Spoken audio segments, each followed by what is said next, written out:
Let's see. Thank you. Let's see what the date is the next one.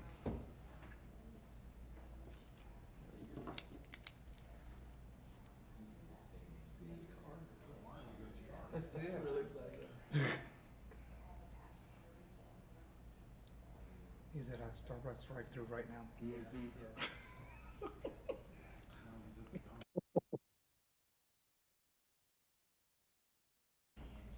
Did you catch that? We were telling a story. You were involved in it. You're the main character. Yeah, Nathan said it was at Starbucks, and the funny thing is, it's like there's one like directly across from me.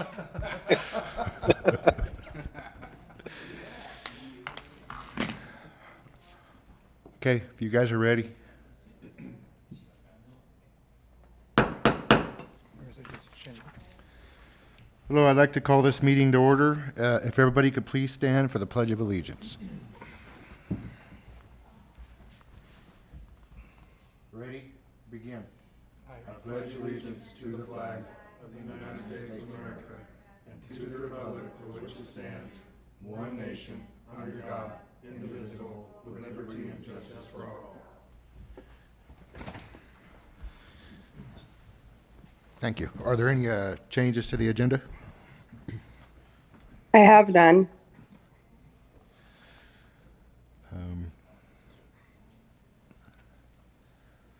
I'll make a motion to approve the agenda.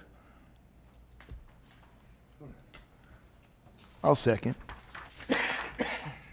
Roll call, please. Mayor Horn, Aye. Councilman Schindler, Aye. Councilman Hedgecock, Aye. Councilman Vosberg, Aye. Mayor Pro Tem Ramirez, I vote aye. Okay, we'll move on to the next item, number 2, awards, presentations, appointments, or proclamations. We have none. Item number 3, citizens' comments. This section of the agenda allows members of the public to address the city council on any item within the jurisdiction of the council. Members of the public, when recognized by the mayor, should come forward to the lectern, identify themselves, and use the microphone. Comments are normally limited to 3 minutes in accordance with state open meeting laws. No actions will be taken by the city council this evening, and all items will be referred to staff for follow-up and a report. Citizen comments submitted in writing to the city clerk by 5 p.m. on the day of the city council meeting shall be distributed to the city council and included in the record. However, they will not be read. Would anybody like to talk? Scott?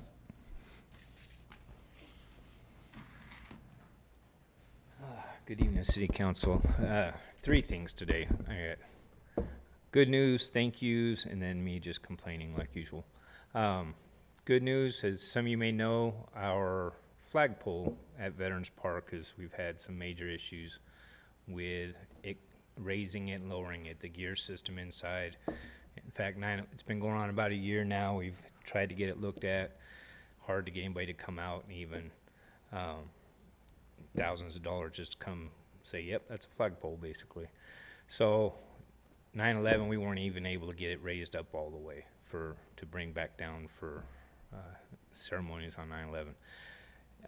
Yesterday, a local veteran, Jeff McLeod, reached out. He'd done some research on his own, and him and I went down, took the whole thing apart. He called me this morning. It's fixed. Let's put it back together. A couple hours a day working on it, like brand new, up, down, like butter. So our flagpole issue is resolved. I'm gonna complain before I get to the thank yous. I'd like again to ask that one of you bring forward a future agenda item to allow us people here that take the time to come to the council meetings the opportunity to speak during agenda items on things that may come up that we don't know about in advance to fill out one of the questionnaires. There's not that many of us here. The ones that do come care enough to be here. I don't think we should be silenced, and we should be allowed to, ask quick questions if we need to as long as it remains a professional manner. And then thank yous.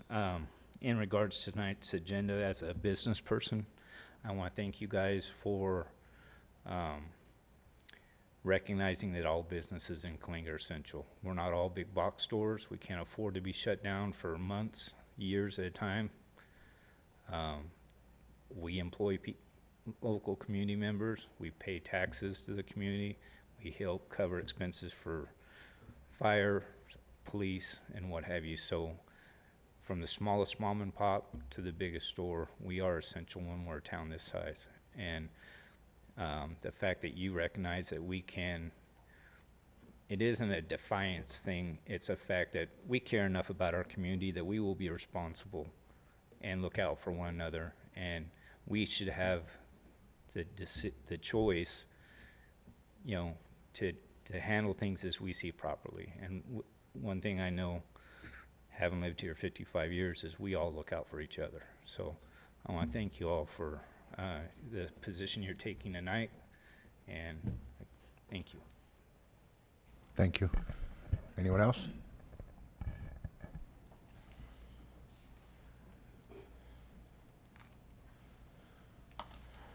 Hello, I'm Jim Vosberg. I've come to talk about this business of complete streets, reasons to reduce Elm Street to one lane in each direction. I think that's a giant step backwards, not only for transportation, but for public safety as well.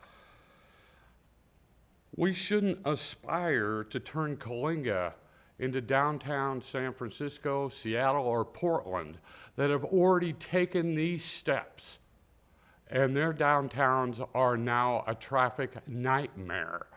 People don't want to go downtown anymore because they have all the streets closed down to one lane. It takes you 15, 20 minutes to get 3 or 4 blocks, and stores are closing left and right because people aren't going downtown, because they don't want to go downtown anymore because it's a nightmare.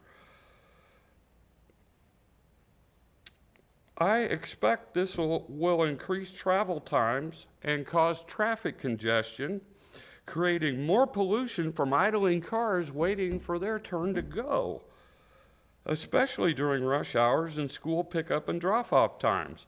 Elm Street is already backed up at school times all the way from Cambridge to Cherry Lane every day, several times a day. What is going to happen if you take Elm Street and put it in one lane is that all of these people that are rushing around trying to get their kids to school and back and forth are going to start driving through the residential areas, and you're going to have accidents in residential areas, increasing the danger to our children as they're walking back and forth to school, because now they got to deal with speeding cars trying to beat the traffic. That's stupid. I suspect this will also slow down emergency vehicle response time. Just imagine, we've got 20 cars sitting in line, and 3 of them are in the turn lane, and we've got cars coming from the other way. Where's the fire truck, police, and ambulances going to go? They're going to sit there and wait till people move out of the way. And now we have needlessly delayed these people because we want to turn our downtown into Portland, Seattle, or San Francisco. That doesn't make sense. And I suspect, as a result of all of these problems, then somebody will come up with the great idea that we need more stoplights in this town, which will slow everybody down even more. They'll be putting a stoplight at every corner, down at 5th and Elm, 3rd and Elm, up there on 5th and Jane Avenue. Why not? We already got the ball rolling. Let's keep it slowing everybody down. I think this is probably the worst idea for transportation and safety that has ever been put before this city, period. I don't think there's any worse idea is completely backwards from what we should be doing. Quite frankly, bicycles and cars should not be on the same roadway anyway. That's dumb. Right from the CDC. Every year, about 1,000 cyclists lose their lives in car to bicycle traffic accidents. And 130,000 of them are injured and maimed and now have to go to the hospital because bicycles have come in contact with cars. Who thinks that's a good idea? Especially now you have frustrated drivers that are sitting there waiting on the 20 cars in front of them. It's just a matter of time before something bad happens. Just a matter of time. Thank you. Thank you. Any more questions?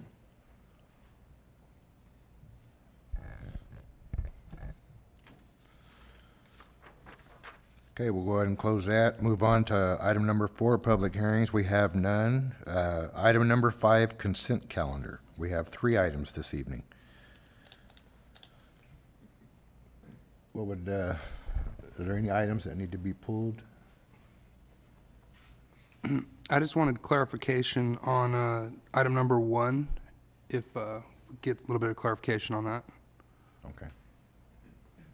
You're going to make me talk. I'm probably going to start coughing like crazy. So on that item, that resolution is still in effect. It was never rescinded. So tonight, with you reaffirming it, the language in there are recommendations for businesses. There's nothing that's enforcement action. So there's language about recommending that people maintain a 6-foot distance. That's not anything that is required, and that's not anything that the city is enforcing. It's all just recommendations for the businesses. Thank you. That was my only question.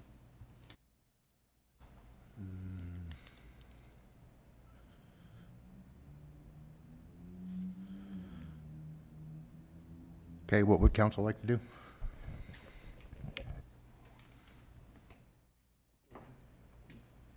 I'd like to make a motion that we approve the consent calendar as written. And I'll second that. Can we get a roll call, please? Councilman Vosberg, Aye. Mayor Horn, Aye. Councilman Hedgecock, Aye. Councilman Schindler, Aye. Mayor Pro Tem Ramirez, Aye. Thank you. Okay, we'll move on to item number 6, ordinance presentation, discussion, and potential action items. We have none. Item number 7, announcements. First is city manager announcements. I just want to let the public know that we're not having that second meeting in September that would be scheduled for Thursday of next week because we will be at the League of California Cities Conference. So the next city council meeting will be the first meeting in October.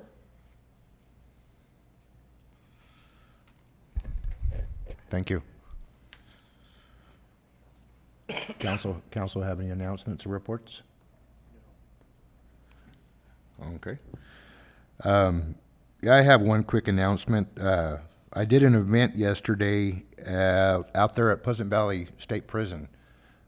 They did their very first event for the suicide awareness, and from the 5 hours that I was out there, the vendors that were out there did really, really well, and there was a lot of the workers that were out. I think just about every employee that they have there came outside just to see what was going on with the event and participated.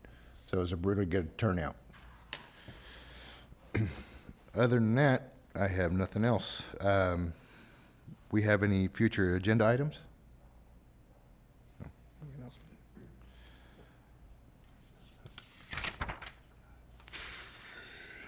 I'd like to bring back the code of conduct so we can discuss the citizens' comment time that's supposed to be turned in by the city clerk. At least discuss it.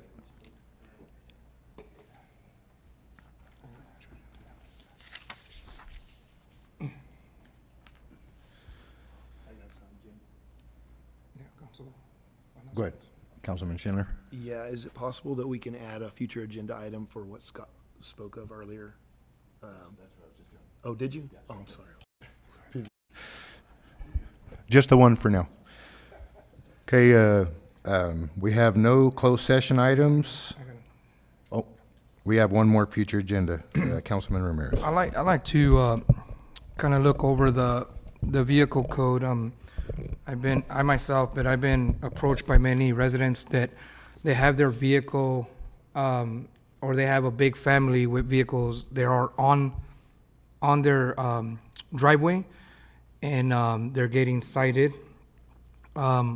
I think if they're not leaking oil, I think if they're just out of the dirt, out of the front yard, but they're in their own pavement, they should be allowed to have them. There's a lot of people here in Coalinga that work on their own cars or have project cars, and I think we need to move a little bit, closer to that, since there's not that much space around Coalinga, or it's not affordable where they could keep a vehicle and work on it, or they use their now garage as a living space. So I like to go and review that, where we could just if it's on cement or not on a dirt, then it's we could review it to be accepted.